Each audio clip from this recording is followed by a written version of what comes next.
We're following some breaking news out of Georgia now. The three men convicted of killing Ahmaud Arbery are being sentenced on hate crimes charges. Travis McMichael and his father Gregory were both sentenced to life in prison today. In the next hour, William Bryant's sentence is expected to be handed down as well. All three men were found guilty on federal hate crime charges back in February.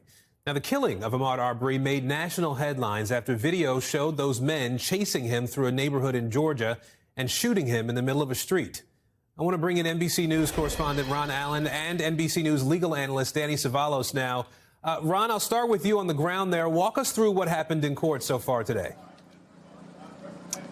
Well, for the first time, there was an apology from Greg McMichael, the elder McMichael, the father of Travis McMichael, the man who actually pulled the trigger, but who was also involved in the hunt for and the chase of Ahmaud Arbery. He apologized to the family. He said that he wanted to assure them that there was never malice in his heart or his son's heart that day, and that he never wanted this to happen. And this is the first time that they've ever said anything like that, and especially directly to the family. This, of course, as Travis McMichael and his father were handed life sentences in federal prison this afternoon. There's one more hearing to come for William Bryan, the third defendant in this who was also convicted of several felonies that could land him in federal prison for the rest of his life as well. They already are serving time in state prison, and much of the hearing today, for the McMichaels at least, was focused on their attorneys trying to get the judge to sentence them to serve their time in federal prison instead of state prison, saying that there were death threats, that it was a backdoor death penalty for Travis McMichael to go into a Georgia state prison. They also pointed out that the Federal Department of Justice is investigating violence in the Georgia Department of Corrections and has been for a number of years.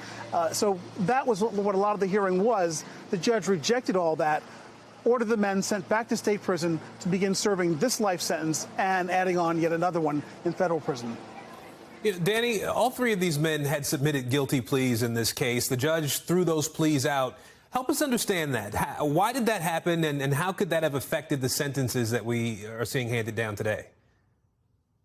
A defendant does not have an absolute right to have his guilty plea agreement accepted by the judge. Anytime I have a client enter into a guilty plea agreement, I have that moment of anxiety because I still know there's another hurdle. The judge has to approve of it. And in this case, there was pushback because the family of Arbery was not pleased at the idea of them being able or being recommended to spend their sentence in federal as opposed to state prison, which is really an interesting thing because a federal judge has very limited power to even control where a defendant spends his federal sentence, let alone a Georgia state sentence. So all really a judge can do is make a recommendation. Normally, once you're sentenced, you are property of the BOP, the Bureau of Prisons. And in this case, because Georgia first got its, its procedural clause into these gentlemen, now Georgia gets to control their sentence. And only after they finish serving their Georgia sentence will they be sent over to serve their federal sentence. And the federal judge doesn't have a whole lot of discretion there. All right, NBC News legal analyst Danny Cevallos, Ron Allen for us on the ground in Georgia today. Gentlemen, thank you both. Thanks for watching our YouTube channel. Follow today's top stories and breaking news by downloading the NBC News app.